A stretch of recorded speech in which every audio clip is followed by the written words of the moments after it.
and reminded him to submit to God.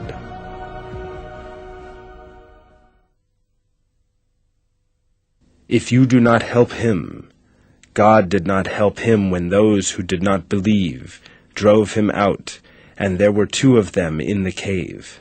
He said to his companion, "Do not be despondent. God is with us." There can be no doubt that the only reason why our prophet was not afraid and despondent and felt no doubts when his life was endangered was his trust in God and the knowledge that every event created by him is auspicious and full of good.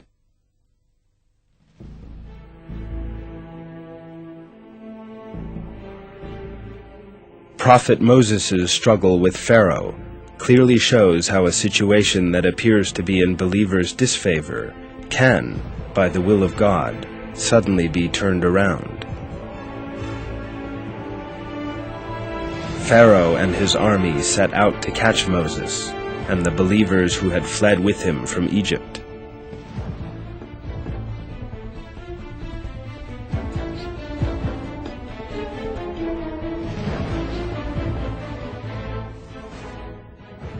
The believers found themselves in front of the sea when they were spotted by Pharaoh. The words of Moses at this point are most striking. Although the sea was in front of Moses and the army of the Pharaoh behind him, he acted in the trust that help would be forthcoming from God, and thus revealed his superior moral values.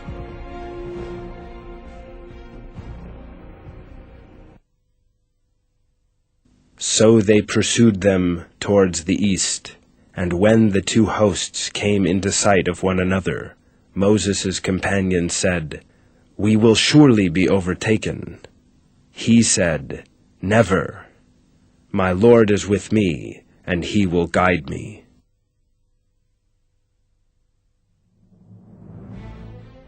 One of the finest examples of events that appear to be bad for believers eventually turning out for the best is the life of Prophet Joseph, as described in the Quran. Joseph was tested by a great many difficulties, such as his brothers throwing him down a well and abandoning him there at a young age, being slandered by the wife of the governor in whose house he lived, and thus spending a long time in a dungeon.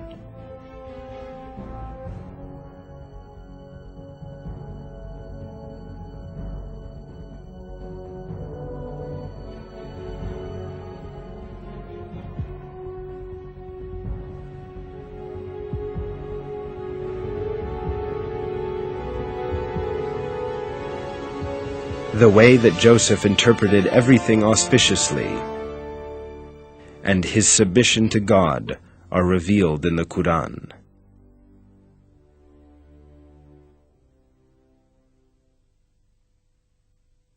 Joseph said, "My Lord, you have granted power to me on earth and taught me the true meaning of events. Originator of the heavens and earth, you are my friend in this world and the next. So take me as a Muslim at my death, and join me to the people who are righteous."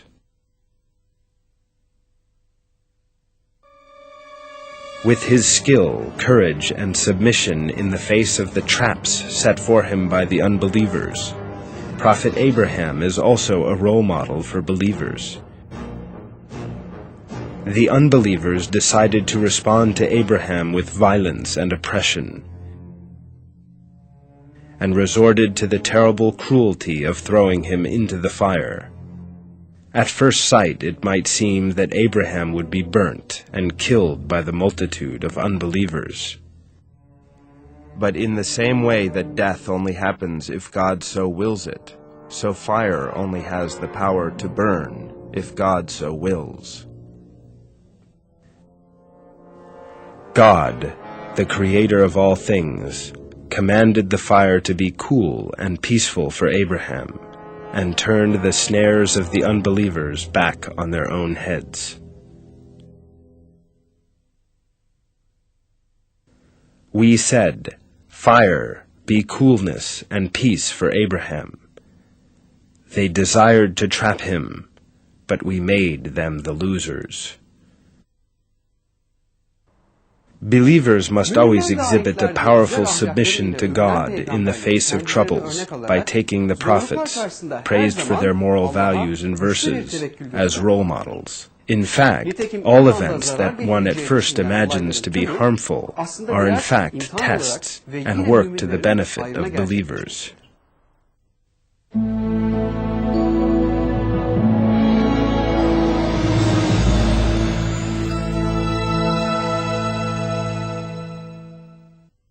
The examples we have given during the course of this film, the way believers look at these events, and the examples from the lives of the prophets, all point to a most important truth. Even though every person may think that he plans his own life, the fact is that he lives within a destiny set out by God.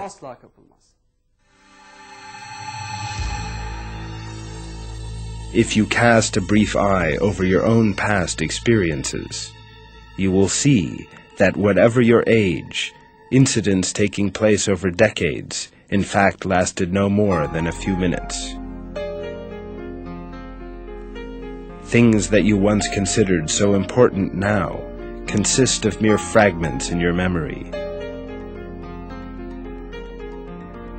Yet every word you have ever spoken during that period of time, your every attitude, and every thought that has ever gone through your mind are all hidden for you in the sight of God. These facts will be fully laid before you after death, which every human being will inevitably have to face. There are only two possibilities facing a person after death. If a person has spent his life according to the moral values desired by God, then he will be rewarded with eternal salvation. If not, then with everlasting suffering. The moral values desired by God consist of a person knowing at every moment that all things come from our Lord, and of giving thanks to Him under all circumstances and in all situations. The duty of a person of good conscience is always to live by the belief that there is goodness in all events. God has imparted these glad tidings to His faithful and patient servants.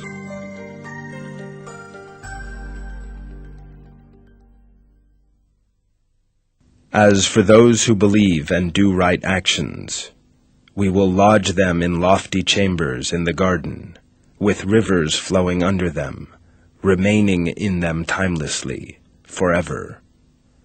How excellent is the reward of those who act, those who are steadfast and put their trust in their Lord.